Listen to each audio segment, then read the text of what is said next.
Привет, я рад приветствовать вас на нашем канале. Сегодня мы начинаем новый проект. Немножко расскажу о нем. Эта комната поделена напополам.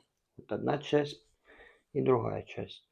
В этой части собираюсь сделать жене мастерскую. Вот, я уже начинал, не доделал. Сейчас настал тот момент, когда будем доделывать. Каждый этап я хочу снять, показать вам, как оно преображается, и выложить на свою страницу YouTube. Завезли вот такие рейки. И как они будут тут выглядеть, подпишись и увидишь.